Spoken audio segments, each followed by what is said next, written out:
Howdy friends. In my experience, most No Man's Sky updates have so many new features and changes that it's almost impossible to keep them all straight. And Interceptor is no different. It's chock full of exciting new content to explore. However, as you probably know, I'm obsessed with the little details. So I thought it'd be fun to highlight some features, changes, and small details that could easily be missed in all the excitement. I'm Kanaju, and these are 16 overlooked changes in No Man's Sky Interceptor. Before we begin, please know that this is a subjective list based on what I've seen folks discussing or not discussing online. So feel free to add or subtract items to your liking in the comments below. Okie dokie, let's get started. Number 16. Did you notice this little sentinel on your shoulder when you equip the new jetpack? It's so cute. Wait, no, don't click away. Number 15. 2 new player titles have been added to the game. The Dissonant and the Harmonious. Pretty cool sounding, as are most titles. You can earn the Dissonant by taking on the new Corrupted Sentinels, and the Harmonious by destroying the Dissonance resonators. I couldn't tell you how many it takes, but I've already earned the Dissonant, so it's probably not that much. Number 14. The giant spheres at the center of Harmonic camps are hollowed out space station cores. This is most obvious if you look at them from above. The model closely resembles those found within Outlaw space stations. They even glow in a similar fashion. Now, if you're interested in learning some of the possible backstory and how this ties into the ongoing mystery of No Man's Sky, feel free to check out my latest video discussing all of those mysteries. For now, let's move on. Number 13. Speaking of salvage tech, these half-buried terminals sometimes found at Interceptor crash sites and Harmonic camps, they also seem familiar.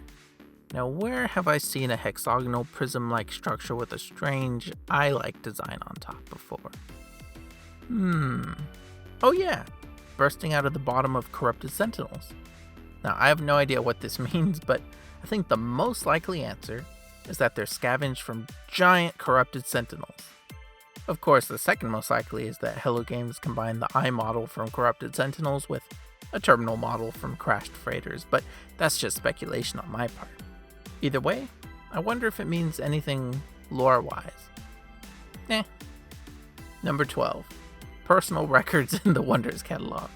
Now, I'm half joking, but I feel like everyone's sleeping on this feature, myself included, to be fair. The new Sentinels, planets, starships, multi-tools, and mysteries have been so engaging, I haven't had the chance to play with this myself.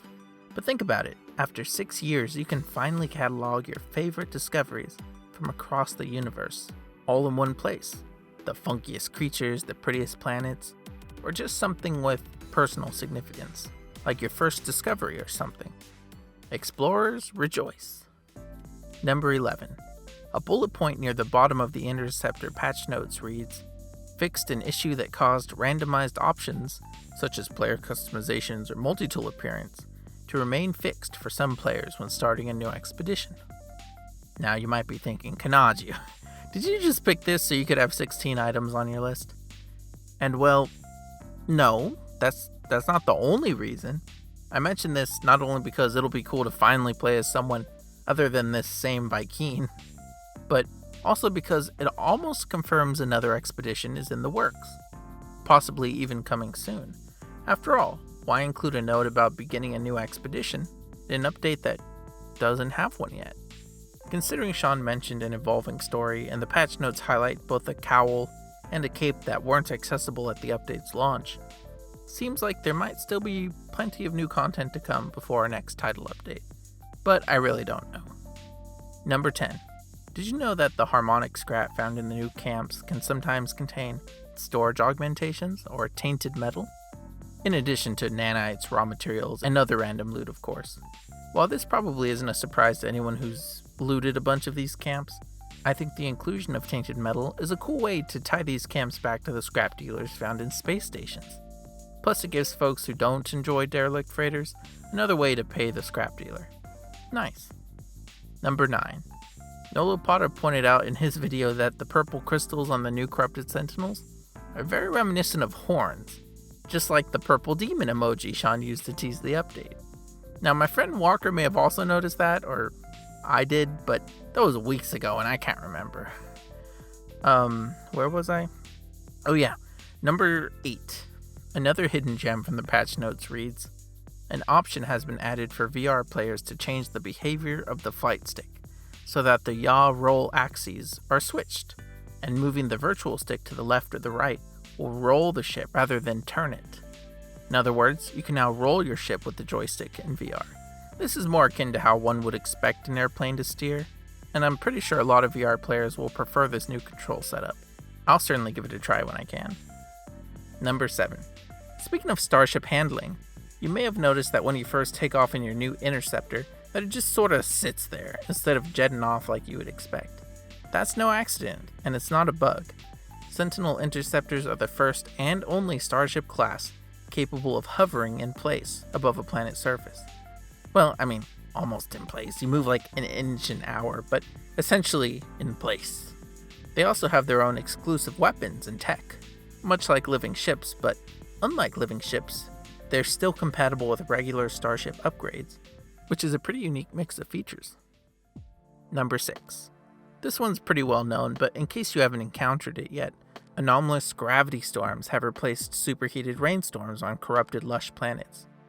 These storms used to be limited to anomalous planets, which famously don't really get storms, so seeing one was nearly impossible. When these flare up, it pretty much turns the whole planet into a low gravity environment, which is really fun. It's cool to see some more much needed variation in the weather department. And I'd say it spices up exploration for those willing to venture to the new world, so I'm all for it. Number 5. One patch note that really piqued my interest reads as follows. There are a variety of ways to locate a downed interceptor, including destroying a Sentinel capital ship, completing a bespoke story encounter, defeating new corrupted Sentinel planetary forces, and via mysterious new abandoned encampments. 4 ways, it says, to locate a downed interceptor. Destroying a capital ship? I've done it. Defeating new corrupted Sentinel planetary forces? Easy. Via mysterious new abandoned encampments? Say less. But completing a bespoke story encounter? Now I have no idea what that's referring to. I played through the new Nexus mission, but that didn't lead me to an interceptor. The autophages don't seem to lead to one either, so my theory is, and this is just a theory, that those wheelbarrows of Harmonic scrap, I believe they have a chance of giving you a highline brain, and perhaps if that occurs, once pacified, that could lead you to a crashed interceptor, but that's just a theory on my part. Let me know in the comments below if any of you have completed a quote-unquote bespoke story encounter. Perhaps it's part of that evolving story that Sean mentioned, and it'll be added soon. Or maybe it's just a secret that none of us have found yet. I suppose we'll see. Number 4. The new Sentinel multi-tools come equipped with hijacked lasers, the first piece of tech exclusive to a single class of multi-tool. Seriously, you can't store it and install it elsewhere. I've tried. And I know this probably doesn't seem like a big deal, and it's not really, but I've been wishing for multi-tools with exclusive tech to be given as loot for years now. Even though this is a simple first step, I'm hoping we get more stuff like this in the future. Number 3.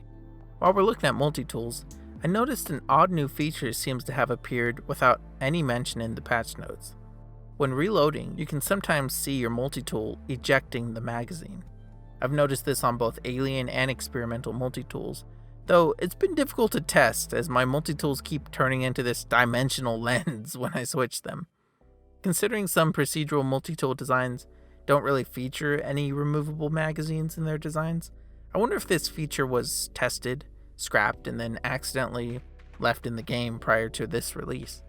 Considering this update added new multi-tools in combat, I could see them working on other related improvements simultaneously. Or perhaps it's unfinished and we'll see a full implementation in a future update.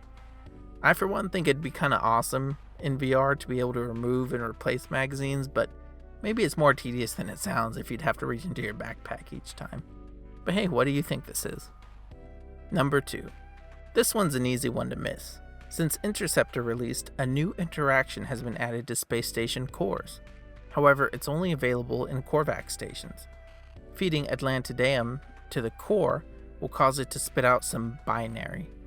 Check out my most recent video for its translation and some speculation on what it means. I think it's fascinating, and it makes me wonder what other obscure changes and interactions might be hiding in the game now. Bespoke story encounters, perhaps? Now, before I get to number 1, if you've made it this far, I'm just saying leaving a like really helps the video and the channel. If you want to wait until after number 1 though to subscribe, I totally understand. Number 1.